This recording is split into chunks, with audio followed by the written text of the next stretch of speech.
Welcome, Theo Ford-Stiegler here, Executive Director for NEXUS4change, and I am here with Steve Cady and Bowling Green State University, NEXUS4change, and all things with collaborative change. We want to share with you just a little bit about our organization, NEXUS4change, and some of the exciting works and progress projects that we have going on, and we'll edit that out. And I want to share with you a little bit about NEXUS4change and some of the exciting works and projects that we have going on. Thanks, Theo, and I look forward to complimenting you and chiming in as you take us through these next set of slides to share a little bit more about what we're doing.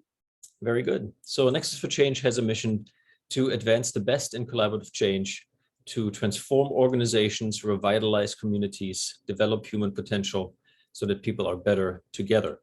And we're doing that in a number of ways that Steve is going to share a little bit about.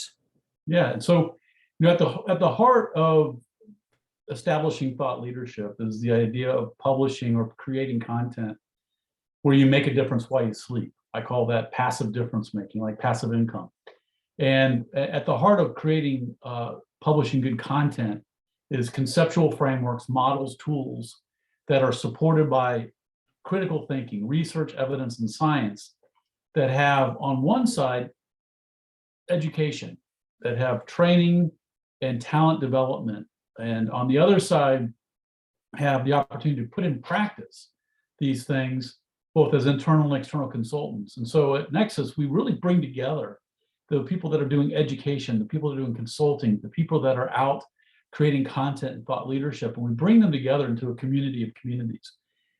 In the Collaborative Change Handbook and Library, you'll see the Central Garden article and written by Juanita Brown and co-authors David Isaacs and others that speaks to the central garden of in the Spanish culture, where there's a garden and people come in through different corridors in to this beautiful garden in the center, and it's a place to connect, interact, and so forth. And for us around Nexus, there are people that come from so many different perspectives, from different methodologies, different roles that they play in organizations, from managers to educators to consultants and to researchers and even students. And how these groups, these perspectives, when they come together with these methods, these theories, these perspectives around critical issues in the world, and there's a lot of them. And we look at how do we take different types of organizations and communities and work together with these tools and resources to address these critical issues in our world, these challenges, these opportunities. In that is a nexus. In that central garden is an intersecting point. And if we can stay in that space long enough, to share, to listen, and to innovate, we will create better solutions. We will be better together. So that's the intention. And that's where the word Nexus came from. It came out of the first conference in 2007. And for me, the exciting part, if I may add, is really is these relationships and the opportunity to cross-pollinate and to be inspired by all these diverse people and diverse perspectives and diverse frameworks that they have developed based on those perspectives that come together in that community of communities that we are able to bring together and benefit from in working together. One of the really exciting things that we have in the works is the myLibrary platform to enable some of that content creation and content curation. We're really focused on how is it that we can share this knowledge and how can we share it rather than in static individual pieces that we might forward in an email or print into a book or create a PDF and share as some sort of additional resource in a presentation. We really want to create a central place, gathering place, if you will, for living, breathing content that can evolve, that can stay fresh, that can be updated and edited continuously. And so the myLibrary platform provides access to a reader on a desktop, on a tablet, on your phone. It can be leveraged as an app on Androids and iPhones. It can also be used via any browser that you might have access to.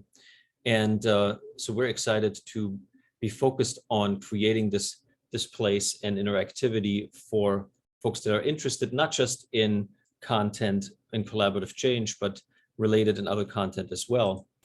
Wondered if you could go back. I just wanted to share Yeah. one thing.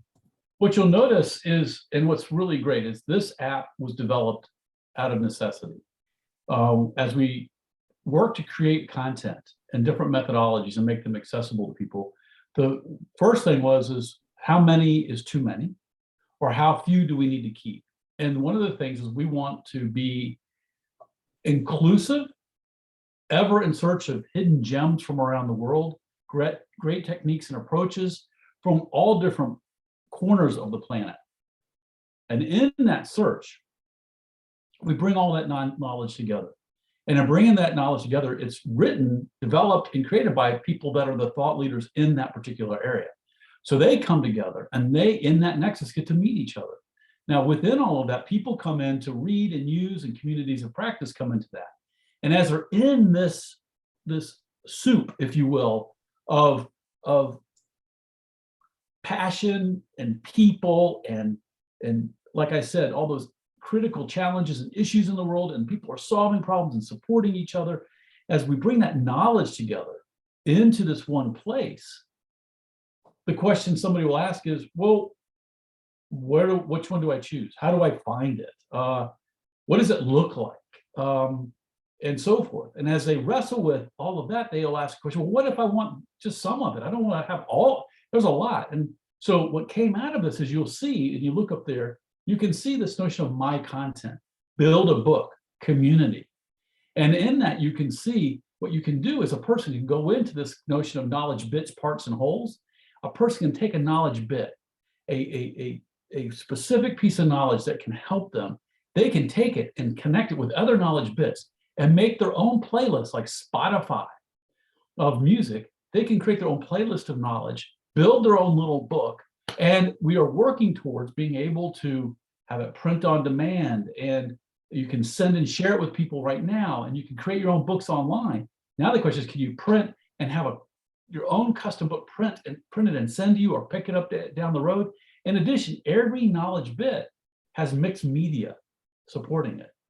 Websites, podcasts, video, handouts, ancillary materials, links to other experts and other places and other things. So every knowledge bit, you get all of this additional rich support around it. And so the platform is really set up to address what is the mission of it. So Tay, if you want to go to the next slide, this is where I think that's really exciting is that, you know, we're building a blockchain enabled content creation and curation platform that grows do-it-yourself knowledge, communities and ecosystems. It's a community because it's a group of people that have relationships, shared passions, and connect around the thing that they care about, that DIY topic, issue, challenge, opportunity, thing that they want to be able to do it better. This is going to provide them with that opportunity to have that information in a community. And also, it's an ecosystem, content creation and curation. So in this ecosystem, you've got people creating content, using content, people being inspired to create new content, people are sharing content, aggregating content, curating content, sharing that curation of content in this nimble ecosystem that just fosters. And there's going to be, you know, the use of analytics to look at the, you know, so you can be able to search and find things that are used for certain things. You can have search engine results that can give you very specific do-it-yourself knowledge bits. Maybe there's a knowledge part, which is a collection of bits that might address something you need. And so these little mini playlists, that's a part of a bigger playlist, if you will. And it's just nimble in terms of being able to support you, and it's concise, and then it's customized based on what each person wants. So what's really exciting about this is this notion of blockchain enabled. So some of you might not be familiar with this, but this notion of non-fungible tokens, this notion that there is content in and of itself that can take on a life of its own and be used in all different places and ways, and it has value. So we're looking at ways of building this out so that it creates value at the knowledge bit, part, and whole level, so that people can participate in the success of the content, in the use of the content. They can participate in it through financially, all the way through to advancing their own brand and their thought leadership. So there's a lot of really great opportunities here that we're building out. And Theo, you've been doing a super job with Brandon and others in designing this. So I'm really appreciative of all the work you've done. Thank you. And I want to add that our invitation to authors is that this platform allows you to stay engaged with your content. It is not a static, we've now printed this many copies of the book and that's what it's going to read on that particular page.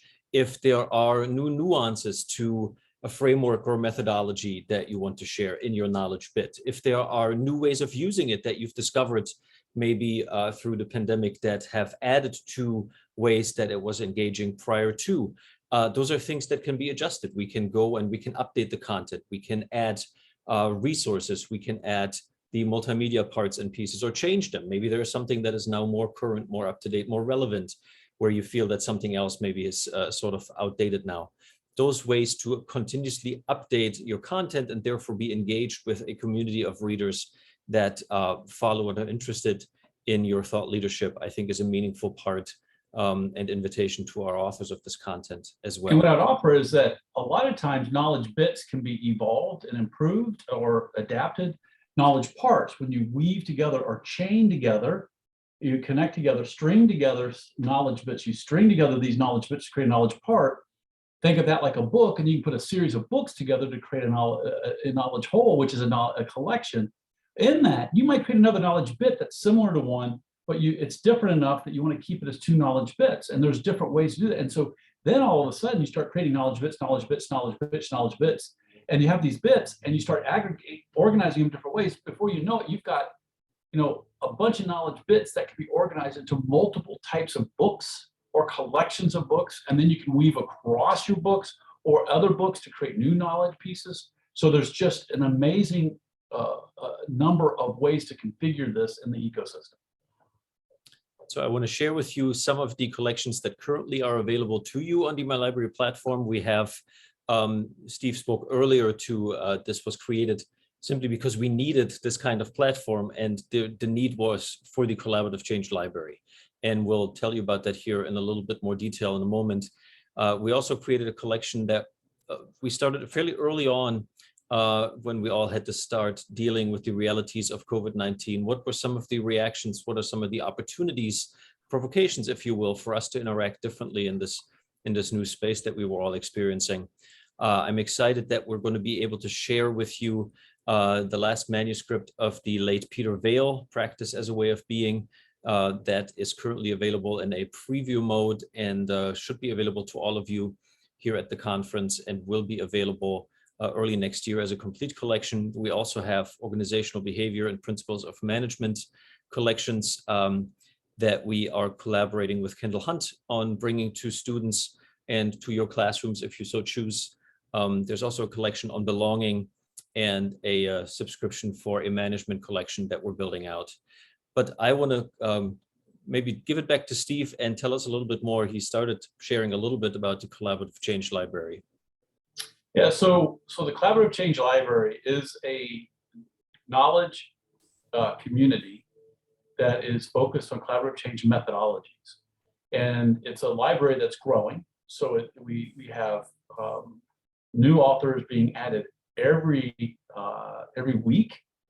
People are coming in, we're finding new people from different parts of the world. We have what are called author jams with our authors, and people will say, hey, over in Europe, I was aware of this particular technique, or over in Africa, this, or in Asia, this, or in the United States or South America, Canada. It's very interesting to see how people are bubbling up all these different things. So the library is this place to aggregate all methodologies and approaches that are from around the world that are helping people to do better work together, to collaborate better together in support of whatever change that they feel is important. And so we have also built out, in addition to the library, which is the digital piece, it's a 6-volume or 7-volume set now, and the volumes, each have chapters, which are knowledge bits, which create a volume, which is a knowledge part, and the 7-volume set is a knowledge whole, and that just continues to grow. And we are creating, and what's cool is you can build your own book from that. You can go into this and to pick your favorites, reorganize it. It's got methods, it's got foundational knowledge, it's got mastery sections, it's got different sections so you can learn about the basics of doing this work, the theory behind doing this work, the history of doing this work, as well as the specifics about each method, which each method is organized around these design elements. And these are the elements that any method that has created a community of practice that is being used in the world in a significant way. These are the elements, these are the questions that are answered by any of these best practice approaches. They naturally do that. So we organize each of the chapters around these elements so that it's easy to read and compare and contrast and fit them together. And so that's the general intention of the collection. It's growing and growing, and we now are moving to the printed version of the book, which is called the Collaborative Change Handbook. And Tay, you want to say anything more before we jump into sharing that? Yeah, so for both the Collaborative Change Library, which again is a digital first publication where we really very much are focused on making the content evolving and continuously accessible, we include an overview for each of the methodologies. So you don't have to read a full chapter over several pages to get a grasp of what a specific approach might be about. You get a one-page overview to quickly assess the methodology and get some access and to realize whether or not this fits for you or you have an interest. There's also an overview table that we've developed that sort of hits on some key features.